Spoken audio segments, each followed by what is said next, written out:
Mga master, okay lang bang? Huwag niyong skip ang mga ads sa aking mga video kung okay lang mga master. Salamat sa solid na suporta po. Yon, what's up mga masters? Nandito na naman tayo sa panibagong araw, panibagong kabanata na naman ang pagsasama-samahan natin ngayon guys.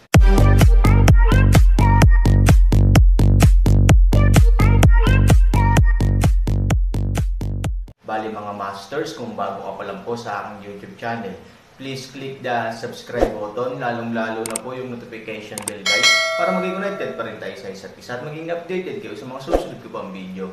Bali mga masters, bago natin umpisahan ng kwento ay mag-shoutout po muna tayo para sa mga solid nating tagapakinig. Shoutout kay Eric Francisco. Shoutout kay Henry Swan. Yun na nga mga masters, no? Bali hindi na ito patagalin. In 3, 2, 1, let's go!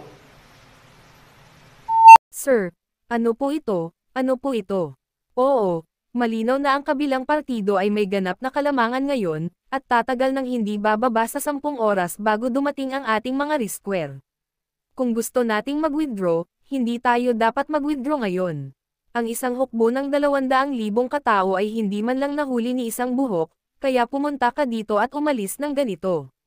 Masyadong hindi ka panipaniwala, hindi ba? Ang lahat ng mga monghe sa pamilya Pei ay nalilito, at wala silang ideya kung ano ang nilalaro ng kabilang partido. Sinasadya ba ng kalaban na bawiin ang kanilang mga tropa? Ang layunin ay hayaan tayong magpahinga sa ating pagbabantay. Pagkatapos ay pumatay ng carbine. Isang mapagbantay na tao ang nagpaalala sa oras na ito. Gayunpaman, sa sandaling iminungkahi ang panukalang ito, mabilis itong tinanggihan ng direkta.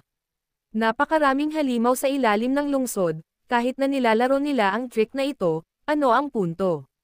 Ang mga halimaw na ito ay isang malaking pinsala sa amin, ngunit sila ay isang malaking hadlang. Ito ay may katuturan. Tama, sa palagay ko, sa katunayan, hindi namin kailangang bigyan ng kahulugan ito ng labis. Sa madaling salita, alam ng kabilang partido na nagpadala kami ng mga tao upang humingi ng tulong, at nag-aalala sila na kami ay sumugod para sa tulong, kaya umalis sila ng maaga kahit na ang hukbo ng 200,000 ay dumating. May sense din. Mag-isa silang pumasok sa aming pamilyang Pei. Sa palagay mo ba ay hindi magpapanik ang grupong ito ng mga tao? Ngayon ay mayroon kaming higit pang mga reinforcement na maaaring dumating anumang oras at tumakas. Ganon naman dapat diba? It makes sense. Sa ganoong sitwasyon, kung hindi ka tumakas, isa kang tanga.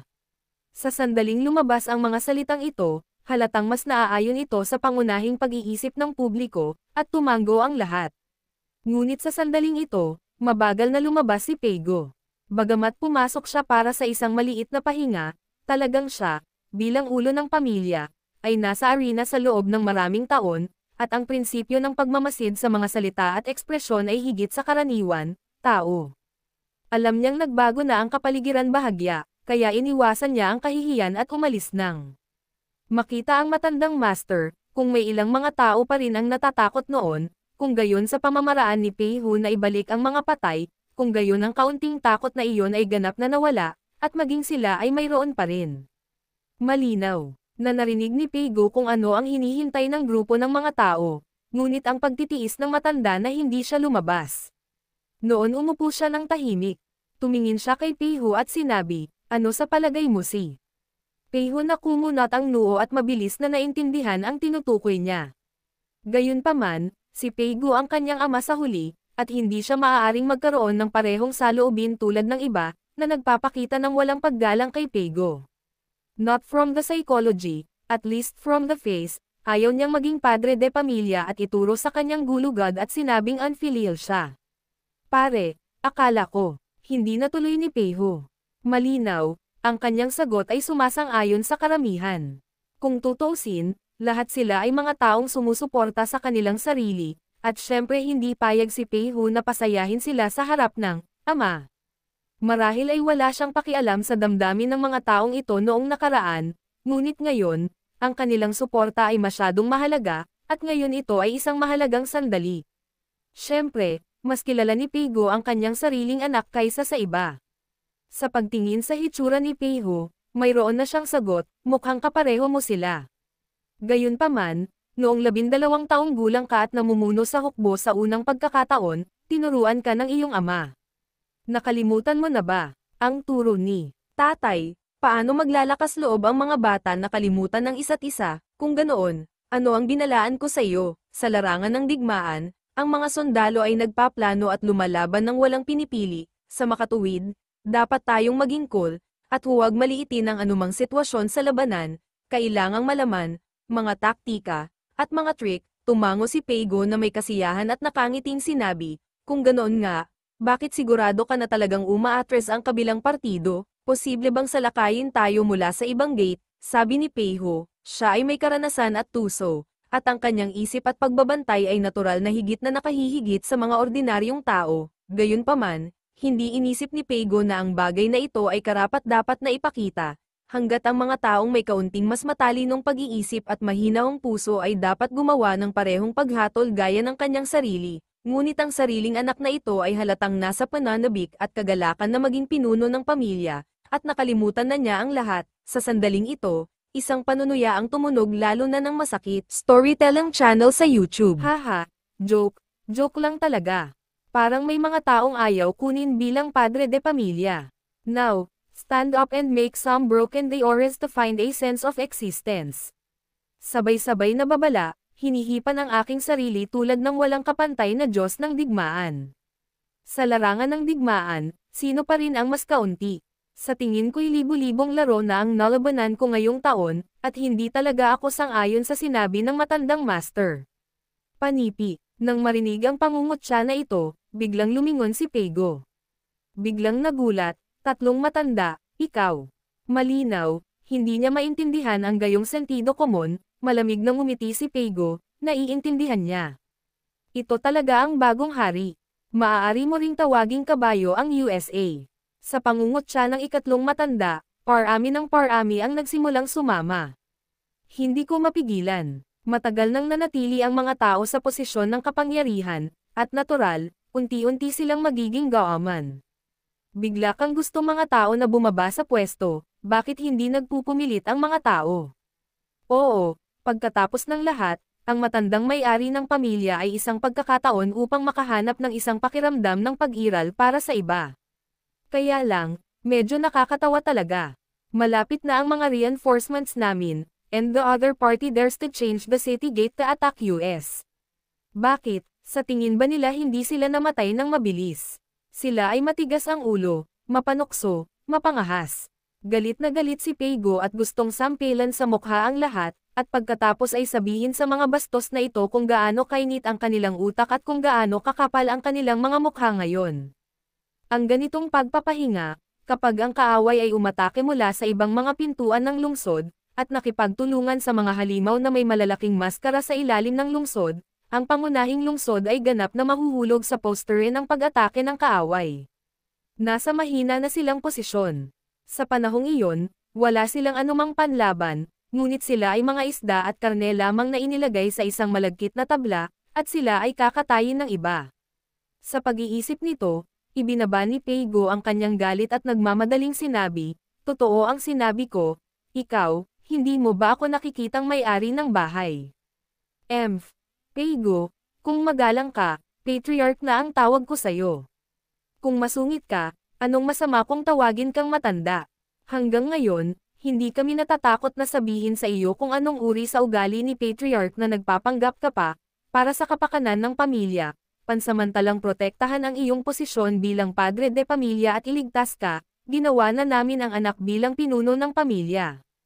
Tama, bulag kami, hayaan kang magpakatanga, at bumalik kasama si Han Sanchen. Dahil dito, ang aking pamilya Pei ay nahaharap sa ganoong kapahamakan. Kung hahayaan mong magpatuloy, ang aking pamilya Pei ay hindi ganap na malilipol. Iniligtas lang tayo ni Young Master Pei Hu mula sa apoy at tubig, pero ngayon sumasali ka na ulit sa amin. Bakit? Ayaw mo bang hindi sirain ang pamilya Pei? Aminin namin na ikaw ay talagang napakatalino noong ikaw ay bata pa, at pinangunahan mo rin ang aming pamilyang Pei tungo sa kaluwalhatian, ngunit, matandang patriarka, ikaw ay talagang matanda na, at oras na para magbitiw at maging matalino. Huwag kang maglokohan dito, oras na para umuwi ka. Gaya ng mga babae sa bahay, tahimik lang na maghintay sa ating tagumpay. Kung hindi, Kung magpapatuloy ito, natatakot akong hindi ka ligtas sa katapusan ng taon. Ikaw. Itinuro ang grupo ng mga taong naghihintay, naramdaman na lamang ni Peigo na baliw ang kanyang presyon ng dugo. Walang sino man ang nang-ahas na sabihin ito sa kanilang sarili, ngunit ang mga taong ito ay, inis, galit, ito ang sumusunod na krimen. Gusto niya talagang patayin ang mga magnanakaw ng aso na ito, ngunit sa pag-iisip tungkol dito ng mabuti, sa sandaling huminahon ang tao, ang galit ni Peigo ay mabilis na nawala ng higit sa kalahati, at ito ay higit pa sa isang pangungutya at Cap-Aton, halatang nawalan na siya ng kapangyarihan sa bahay ni Pei, at wala nang saysay ang paghahagis muli. Okay, matigas ang mga pakpak mo, at hindi mo talaga kailangan itong lumang bagay na tulad ko. Uuwi na ako.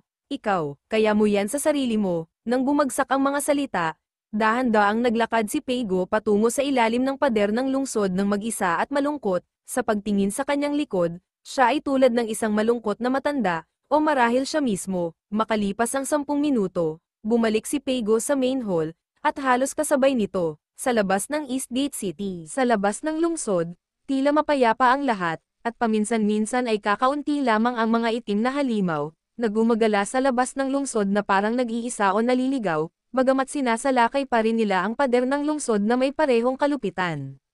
Gayunpaman, sa mahinang kapangyarihan ng iilan nito, malinaw na pangarap ng Hangul na gustong salakayin ang lungsod. Sa silangang tarangkahan ng pader ng lungsod, ang mga sundalong nagbabantay ay naiinip at nagbabantay sa pader ng lungsod, ngunit ang kanilang mga talukap ay patuloy na nakikipaglaban.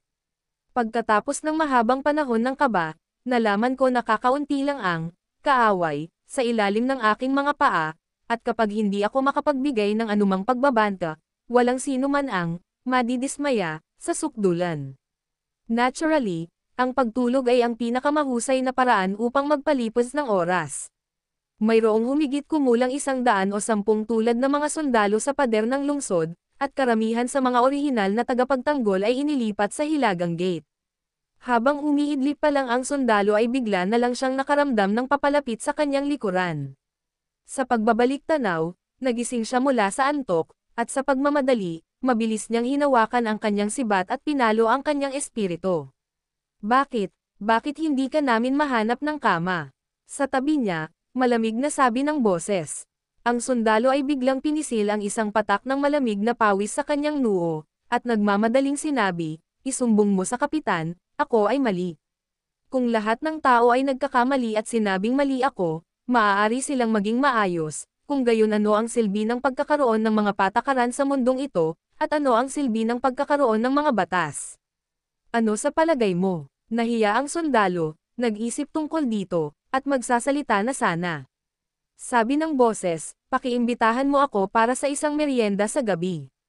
Tumango ang sundalo. Bagaman masakit ang mawalan ng pera, ito ay mas mabuti kaysa sa iba pang mga parusa. Paano na? May mali ba? Tanong ng boses, at pagkatapos ay tumingin siya sa labas ng pader ng lungsod.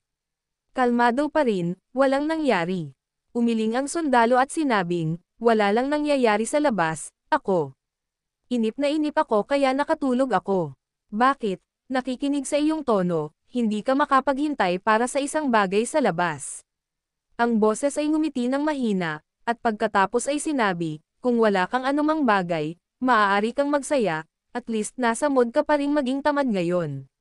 Biking na sa kabilang banda, ang sitwasyon ay lubhang kakilakilabot. Panipi, tumango ang sundalo. Alam niya ito, at mabilis na umiling, hindi ganoon ka-interesant kapag maliit ka. Maaari kang kumain at uminom ng maanghang na pagkain kasama ang kapitan, at maaari kang gumising na may ngiti kapag natutulog ka. Parang tao ang kasabihan. Okay. Alang-alang sa matamis mong bibig, may sasabihin akong sikreto. Bahagyang tumawa ang kapitan. Ang kawal ay nagmadali sa kanyang espiritu at nagtanong, Kapitan, anong sikreto? Nakarinig ako ng malakas na hangin ngayon, na nagsasabi na ang anak ni Mr. Pei ay pumunta upang ipaalam ang mga piling sundalo ng bayan ng Mengzo. Hindi magtatagal at mawawala na ang krisis sa ating pangunahing lungsod. Damn, no wonder gusto lang akong pagmaltahan ng kapitan para sa isang late night snack. Ang tagal ko, masayang naintindihan ng sundalo, Saka ngumiti at sinabing, dapat noon palang nalaman ko na dahil dito, hindi ka mapaparusahan, ay treat ko ang mga bisita okay. Gusto kong maging bida, hindi lang tungkol dito. Itinaas ng kapitan ang kanyang mga mata at tumingin sa langit. Halos tanghali na, at talagang oras na para kumain, halos tanghali na. Bagamat mababa ang ranggo ng mga sundalo, hindi sila isang araw o dalawa kasama ang kanilang kapitan. Naiintindihan nila, ang ibig sabihin nito sa isang segundo, at ang mga nasa tuktok ng umutot ay bababa sa pader ng lungsod upang bumili ng mga bagay. Maya-maya pa, ibinaba ng isang grupo ng mga tao ang kanilang mga sandata at masayang kumain at uminom. Habang sila ay tahimik na nagtatawanan, ang hindi nila alam ay sa masukal na kagubatan sa labas ng lungsod ay tahimik na papalapit ang tunog ng mga yabag. Nang papalapit sa gilid ng masukal na kagubatan, itinaas ng nasa harapan ang kanyang kamay, at ang grupo nila ay hindi lamang direktang huminto, ngunit mabilis ding yumuko upang itago ang kanilang figure sa damuhan. Kaagad pagkatapos, sa pinakaharap, isang ulo ang lumabas, at pagkatapos ng tahimik na pagsisiyasat sa pader ng lungsod ng ilang sandali, mabilis itong umatras. City Lord Zo, ikaw ay tulad ng inaasahan. Ang depensa ng silangang gate ng lungsod na ito ay talagang napakahina. Matapos bawiin ng lalaki ang kanyang ulo, hindi niya napigil ang sabihin sa tuwa. Ang grupong ito ng mga tao, walang iba kundi ang iba, ay umatras sa ibabaw, ngunit sa katunayan ay lihim na lumihis sa Mingyu at iba pang mga departamento sa Eastgate. Gayunpaman, hindi ko talaga maintindihan. Sa katunayan, ang ating pakulo ay hindi masyadong matalino. Ito ay isang karaniwang diskarte sa anumang larangan ng digmaan. Bakit iniisip ni City Lord Zo na tayo ay magtatagumpay? Sa madaling salita, ang kalaban ay dapat na napakatanga at nag-iiwan sa atin ng isang kapintasan. Ito ay isang kalamidad para sa kanila, bakit sila pabaya? Ang taong iyon ay lubhang kakaiba, ngunit ito ay si Zhu Yanshua, na bahagyang ngumiti, na parabang nakapagdesisyon na siya, at pagkatapos ay itinuro ang kanyang dibdib. Yun na nga mga masters, no? Bali panibagong kabanata na naman yung natapos natin ngayong gabi. Muli, maraming salamat po talaga sa walang sawang suporta po sa aking YouTube channel na talagang inaabangan nyo po ang bawat upload ko po. Bali mga masters, magkita-kita ulit po tayo bukas ng gabi at ngayon po ay magpapaalam po muna tayo. Bali mga masters, bye-bye!